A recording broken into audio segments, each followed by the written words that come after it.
আসসালামু আলাইকুম। রানাঘাট সরকারি মহিলা কলেজ কর্তৃক আয়োজিত অনলাইন ভিত্তিক পাঠদান কার্যক্রমে ছাত্রীরা তোমাদেরকে আমি স্বাগত জানাচ্ছি।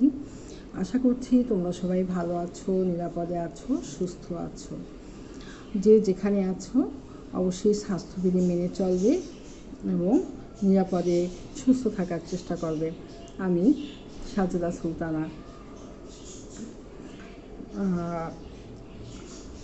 বলছি। ছাত্রীরা, গত ক্লাসে আমি তোমাদের হুদাইবিয়ার সন্ধি, তারপরে হচ্ছে খাইবারের যুদ্ধ, মুতার যুদ্ধ সম্পর্কে আলোচনা করেছি। আজ আমি তোমাদের সাথে আলোচনা করব মক্কা বিজয়। মক্কা বিজয় হয় 630 খ্রিস্টাব্দে। হুদাইবিয়ার সন্ধি স্বাক্ষরিত হয় 628 খ্রিস্টাব্দে। হুদাইবিয়া সন্ধির মেয়াদ ছিল, তোমরা জানো, যে 10 বছর, এবং শর্ত ছিল 10 বছর কুরাইশ এবং মুসলমানদের যুদ্ধ বিগ্রহ বন্ধ থাকবে। কিন্তু 2 বছরের বেশি কুরাইশরা এ শর্ত মানেনি। সন্ধির পরে কুরাইশদের মধ্যে দলীয় ও গোত্রীয় কোন্দল বৃদ্ধি পায়। যুব সমাজের মধ্যে একটা বিরাট পরিবর্তন আসে। তারা ইসলামের সাম্য ও শান্তির বাণীর প্রতি আকৃষ্ট হয়।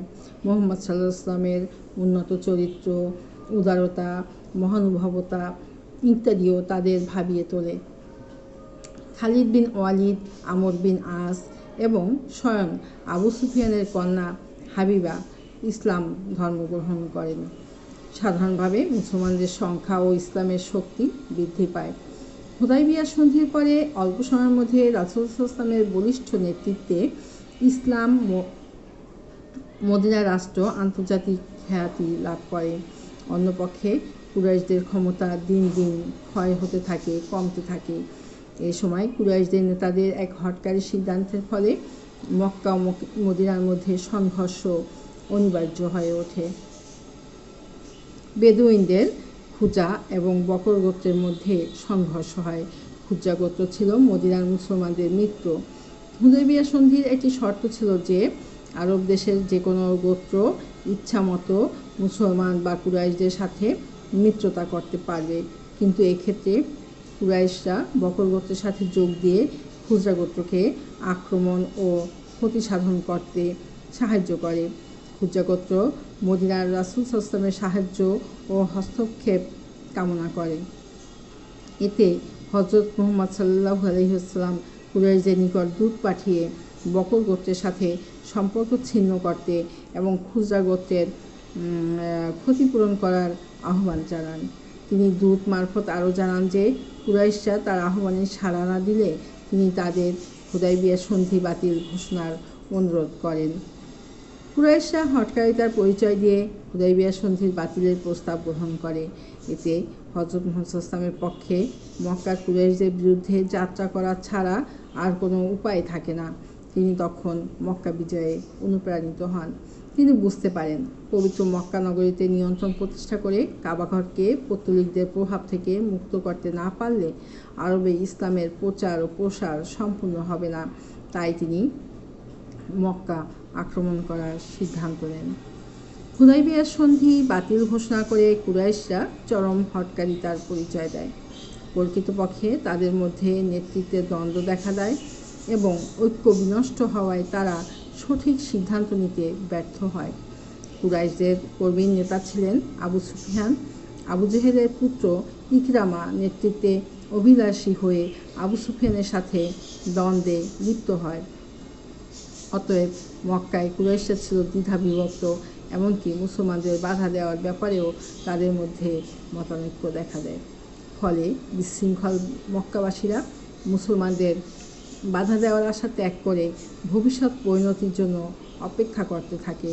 কুরাইশদের প্রবীণরা পিতৃধর্ম পরিত্যাগ করে ইসলাম গ্রহণ করতে রাজি না হলেও তরুণদের অনেকেই হযরত সাল্লাল্লাহু আলাইহি ওয়াসাল্লামের প্রতি আকৃষ্ট হয়।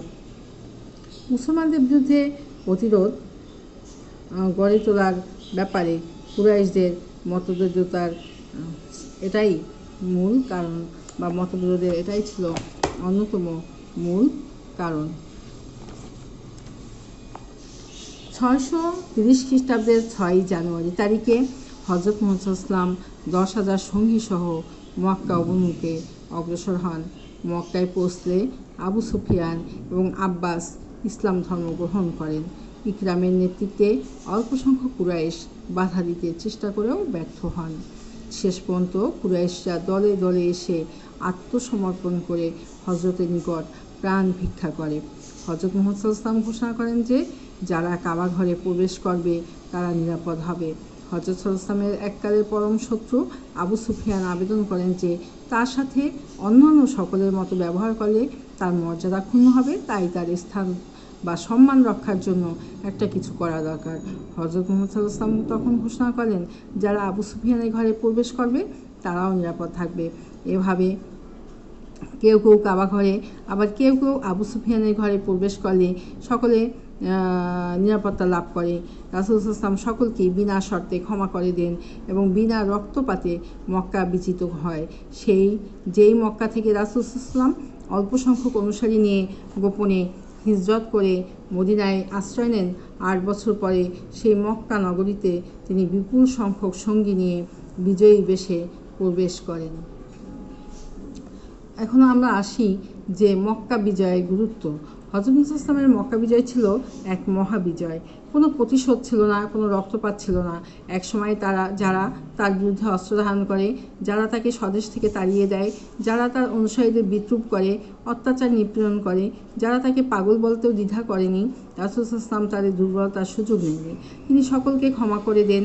উদারতা, মহানুভবতা ও বিজয়ীদের প্রতি দয়া ও ক্ষমা কেউ কোনোদিন দেখেনি বা কোনোদিন এরূপ কথা শুনিনি। যুবক, বৃদ্ধ, নারী, পুরুষ নির্বিশেষে সকলে মুহাম্মদ সাল্লাল্লাহু আলাইহি ওয়াসাল্লামের এই ব্যবহারে অভিভূত হয়ে যায়। দয়ার সাগর মুহাম্মদ সাল্লাল্লাহু আলাইহি ওয়াসাল্লামের এই ব্যবহারে মুগ্ধ হয়ে তারা সকলে স্বতঃস্ফূর্তভাবে ইসলাম ধর্ম গ্রহণ করে। হযরত মুহাম্মদ সাল্লাল্লাহু আলাইহি ওয়াসাল্লাম পবিত্র কাবা ঘরে প্রবেশ করেন। কাবা ঘরে তখনও ছোট বড় 360টি দেবদেবীর মূর্তি ছিল। হযরত মুহাম্মদ সাল্লাল্লাহু আলাইহি ওয়াসাল্লাম প্রথমে কাবা ঘর তাওয়াফ করেন এবং দেবদেবীর মূর্তিগুলো অপসারণের আদেশ দেন। মূর্তি ছাড়াও কাবা ঘরের দেওয়ালে দেবদেবীর ছবি ছিল, সেগুলো মুছে ফেলা হয়। হযরত মুহাম্মদ সাল্লাল্লাহু আলাইহি ওয়াসাল্লাম একটি লাঠি নিয়ে মূর্তি ভাঙেন এবং বলতে থাকেন, সত্য সমাগত এবং মিথ্যা বা অসত্য বিলুপ্ত। বাস্তবিক পক্ষেই আল্লাহর মনোনীত ধর্ম ইসলামের আগমনে পৌত্তলিকতা বিলুপ্ত হয়। মক্কায় ইসলামের পতাকা উড্ডীন হয়। হযরত মুহাম্মদ সাল্লাল্লাহু আলাইহি ওয়াসাল্লাম সঙ্গীদের নিয়ে কাবা গৃহে নামাজ আদায় করেন। মক্কা বিজয়ের সুদূর প্রসারী ফলও লক্ষণীয়। রাসূল সাল্লাল্লাহু আলাইহি ওয়াসাল্লামের প্রতি মক্কা থেকে কুরাইশদের বিরোধিতার কারণে বেদুইন আরব গোত্রগুলো ইসলামের বিরোধিতা করত। মক্কা বিজয়ের ফলে এবং মক্কাবাসীদের ইসলাম গ্রহণের পরে এই গোত্রগুলো ইসলাম গ্রহণ করে। এতদিন পর্যন্ত আরব দেশে পরস্পর বিরোধী আদর্শের মধ্যে সংঘাত চলছিল। মক্কার কুরাইশরা ইসলাম ও মুসলমানদের ধ্বংস করার জন্যে অনেক চেষ্টা করে এবং যুদ্ধ করে, কিন্তু শত চেষ্টায়ও তাদের হীন উদ্দেশ্য সাধনে ব্যর্থ হয়। রাসূল সাল্লাল্লাহু আলাইহি ওয়াসাল্লামের মক্কা বিজয়ের ফলে সত্যের আদর্শ জয়ী হয় এবং মিথ্যার অনুসারীরা ধ্বংস হয়ে যায়। রাসূল সাল্লাল্লাহু আলাইহি ওয়াসাল্লাম হলেন অবিসংবাদিত নেতা। মক্কা বিজয়ের ফলে ইসলাম একটি আন্তর্জাতিক শক্তিতে পরিণত হয়। ছাত্রীরা, এই হচ্ছে আমাদের মক্কা বিজয় এবং মক্কা বিজয়ের গুরুত্ব। তাহলে আমরা জানলাম যে মক্কা বিজয় হয় 630 খ্রিস্টাব্দে এবং মক্কা বিজয়ের পরে দলে দলে লোকজন কুরাইশরাও ইসলাম ধর্ম গ্রহণ করতে থাকে এবং আবু সুফিয়ান, যিনি ছিলেন ইসলামের চরম শত্রু, তিনিও ইসলাম ধর্ম গ্রহণ করেন। ছাত্রীরা, আজকে এই পর্যন্তই। আমি আগামী ক্লাসে অন্য একটা বিষয় নিয়ে আলোচনা করব। সেই পর্যন্ত তোমরা ভালো থাকো, নিরাপদে থাকো, সুস্থ থাকো। আল্লাহ হাফেজ।